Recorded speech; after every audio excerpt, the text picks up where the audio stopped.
Welcome back, welcome back, me. Of course, it's your boy, T, here in my little messy studio right here. And because I'm so busy doing stuff, I didn't even take the time to clean my table from all the things I've been doing. Don't mind me. Just a lot of things on the table here. Drinking my little water, being a little healthy too. Yeah, I've been gone for a minute, guys. I took basically the summer off, and sometimes you suffer from a little burnout between me trying to do the YouTube channel and my podcast that is on Apple and iTunes and all the iHeartRadio. I have a podcast there, which is the Blackbox podcast, and so I burned out trying to do the demands of doing it. And mostly doing it myself. I have help from Miss P and a few other people, but mostly it's on me. So I kind of burned out a little bit and everything going on these last couple of years, and you know what I mean. So I'm back and the summer's over and we're going to get back into more content. And I'm going to do one from a guy called Thomas Sowell. And he is in a debate with a guy named Trevor, and they're talking about reparations. Now, Trevor Noah, in my opinion, really doesn't have any kind of history on this topic. I mean, he's from South Africa, so he's not really an American. He doesn't have the black experience as far as being a naturalized American citizen. He's from South Africa. His family's from South Africa. So he has no point of reference, even family-wise. He can't go back to grandma, grandpa, ask them, blah, blah, blah, blah, blah, or anybody in his immediate family lived this. So, he's not the person I would go to represent me in this topic. Even though he may be well-read about it, he still doesn't have any family that he can go and people will look at him and simply think, well, he's African-American. He's African American. He's not Black American. So, that's there's semantics. But if he was born here and his family was born here, you have a little bit more, because I can't go around talking about the black experience in South Africa. I don't have a point. I don't have a reference point. I can read up all about it as I can, but if I didn't live it, or I didn't have family that live it, the nuances is missed. You can only get but so much from videos and books. You have to really experience it to really get, or family really experience it to really get the most you need out of it to make a credible argument. So we're going to let these two men talk about it, and we're going to do it without further ado in 5, 4, 3, 2, 1. Come on, make your case, Trevor. I'll make comments after the end. Let's do it. So to your question, I think you have to understand what the word reparations means first. So reparations, you are repairing something that you have broken. You are paying for something that you were supposed to pay for. I'm not saying that there aren't people living in America today who are suffering and are going through pain and strife because of what's happening when it comes to the machines taking jobs, factories becoming industrialized, etc. But reparations is a specific conversation about a specific time in America, and that is black people were slaves. Article that got a lot of attention in The Atlantic a couple of years ago called The Case for Reparations by Ta-Nehisi Coates. Quote, "White supremacy is a force so fundamental to America that it is difficult to imagine the country without it. Reparations is the price we must pay to see ourselves squarely." Close quote. And Tom Sowell, who actually saw Jim Crow with his own eyes and experienced it, responds how? It would be nice to know his evidence for what he said, just to be old-fashioned about it. No, it was a rotten system. But I don't know how we get from that to reparations. I mean, what we see in the United States in terms of the bad things, you see all around the world. If you were to give reparations to everyone whose ancestors had been slaves, I suspect that you would have to give reparations to more than half the entire population of the globe. Slavery was not confined to one set of races. I suspect that most of the people who were either slaves or slave owners around the world were neither white nor black. I mean, this was a universal curse of the human species. Africa, the Middle East, Asia, slavery took place everywhere. And it continued elsewhere long after it was abolished in the Western countries. So true. You know what I mean? I've even heard people say like, oh, but there were some of the Irish who were indentured. Like, yeah, slavery. Look at the numbers, look at the time, look at the level of work. You could not work toward your freedom. For most black people in America, this was a time when you lived and died as a slave. And so that's what reparations is about. The other thing, I have a slight sidebar in there on the history of slavery. Mm-hmm. The history of slavery existed all over the world for thousands of years among all sorts of people, as far back as the history of the human species goes. It's one of many evils that the left tries to localize, when in fact it is a universal evil. But more than that, as much as slavery is repudiated around the world today, prior to the 18th century, I know of no serious effort to abolish the institution anywhere. Anywhere. Not in Africa, not in the Arabian Not world. in Africa in the 21st century. When Adam Smith wrote in 1776 that the only place in the world where slavery had been abolished completely was Western Europe. And so this was as late as the year this country was founded. Yes. And so the idea that this is something that the United States had that nobody else had, or the other countries that didn't have, it's been estimated that there are more slaves in India than in the entire Western Hemisphere. Wow. And that's before and after Columbus got here. Right. And so I hear what you're saying, but I think that's a completely separate conversation that needs to be had about the now. Because if you are not careful, what you then do is you combine everybody's suffering into the same bowl, and you make it seem like all injustices have the same weighting, and they don't. Just like crimes. You know, theft isn't the same as murder. We don't try them the same way.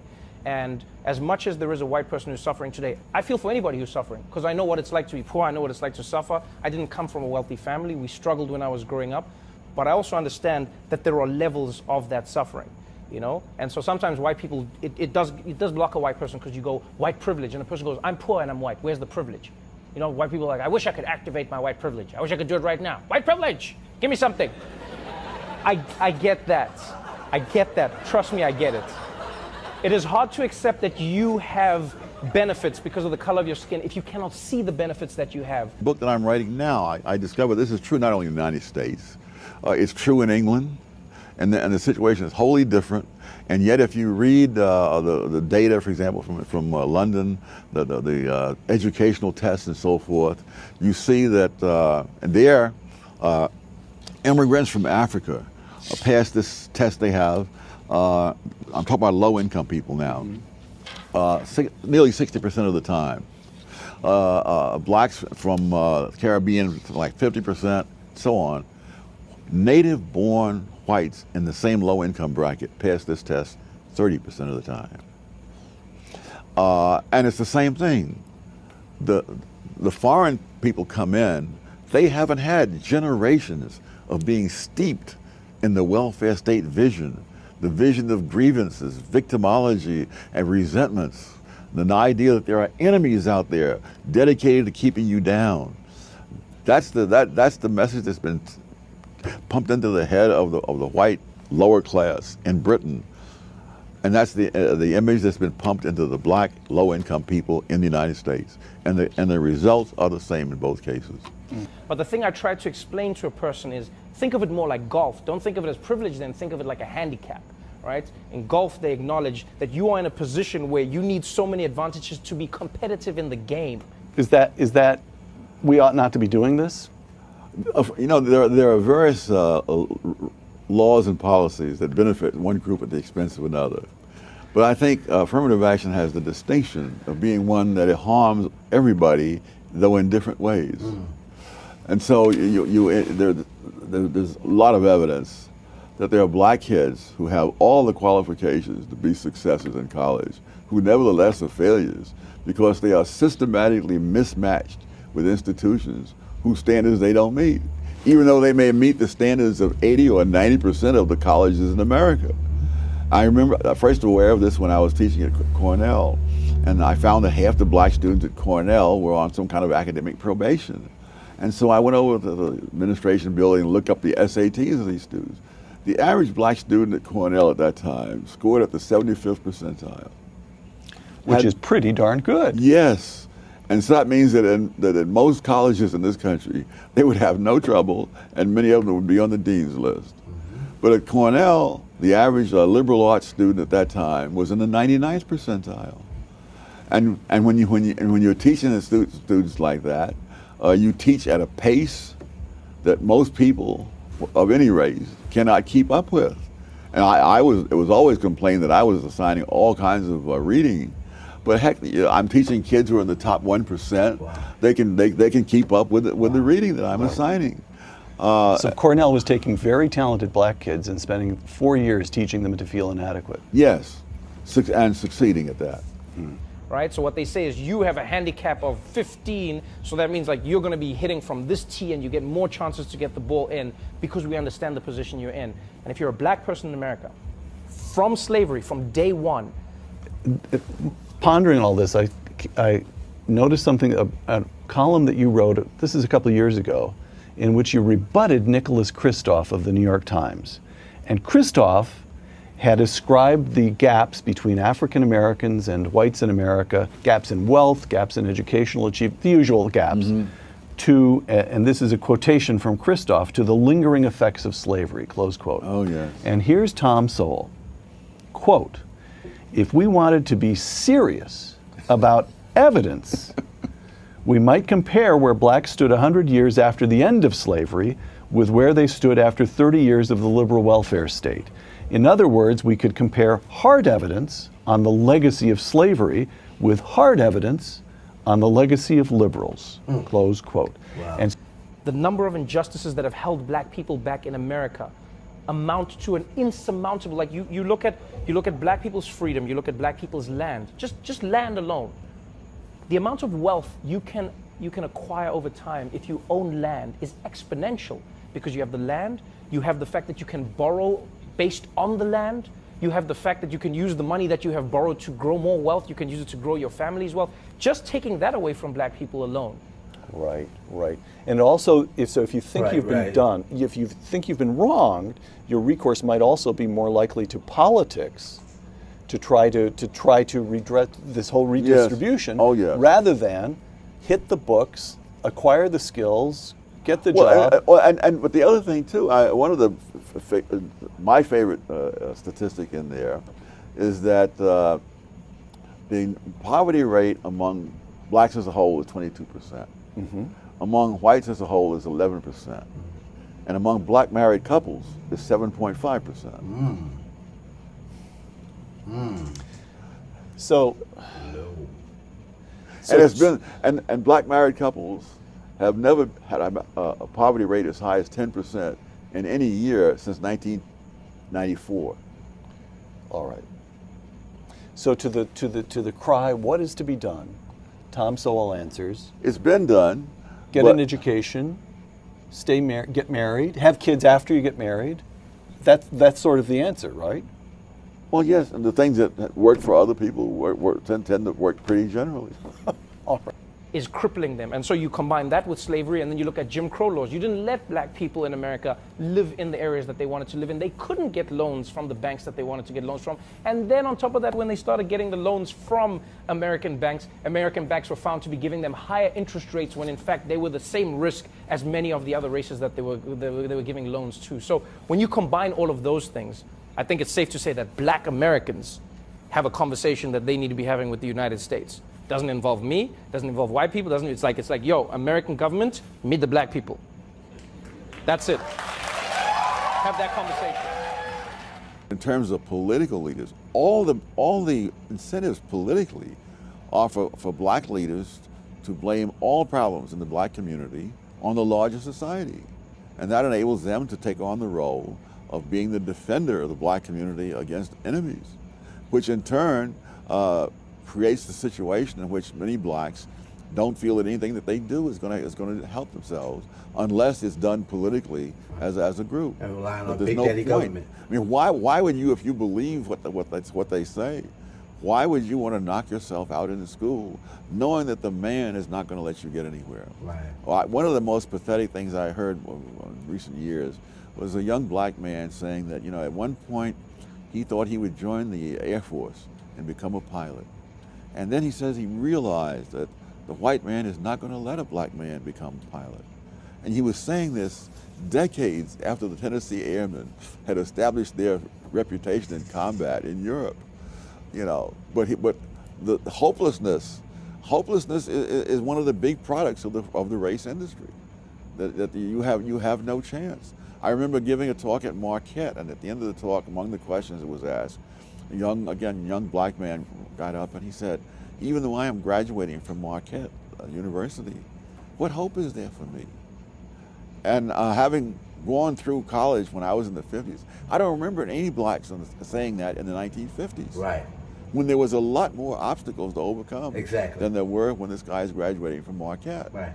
But you have to produce that kind of feeling in order to serve the interests of those in the race industry. Somewhere, watching this interview, there's a young Thomas Sowell. There's an African American who's smart and wants to do something with his life.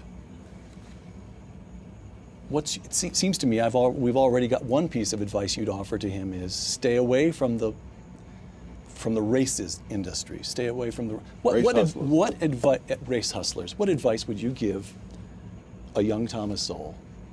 How do you make something of yourself as an African American in America today? The way anybody else would.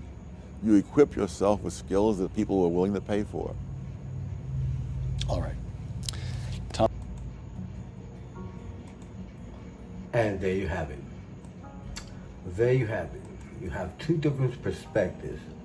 One based on certain ideas that have been pushed and practicality. I mean, I hear what Trevor Noah is saying, but some of the debates I've had with people when I talked about, and you can also listen to the late great Kevin Samuel say some of this too, that blacks in this country were better off family-wise during Jim Crow. We had more of a family unit than we do now, subjectively. We, like he said, there was more obstacles in his way, but they kept very positive because iron sharpens iron, and black people didn't have a victim mentality back then. Not as much as they do now. So I don't feel the same way. I totally agree with Thomas Sowell about the situation.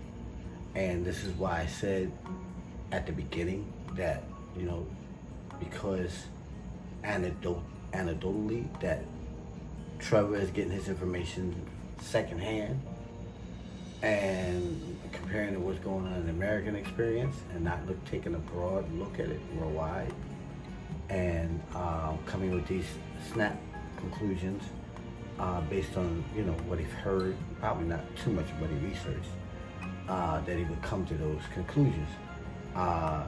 Do black people have obstacles? Yes. Do we make it harder sometimes harder for us to get things sometimes? Yes. But that just means you have to fight twice as hard. My mom told me when I was a kid that you got to get out there and you got to be twice as better and work twice as harder than the average white person. And that didn't mean that I couldn't have what I wanted. So basically, she's just telling me to hustle, don't give up, and study and do and put in a hard day's work to get what I want, and you will reap your benefits as you so don't. Your aspirations and your bar is as high as you want to work for them. And that's where I'll leave it at that. So guys, what did you like? Did you like what he said? Do you have any comments? Let me know in the description box below. And if you do, come on back, subscribe to the channel, and please like, subscribe, and all that other nice stuff. So thank you for joining us. To your left will be our archive videos. Thank you so much for watching this long video. We don't usually go this long. And we'll see you again here soon. Peace.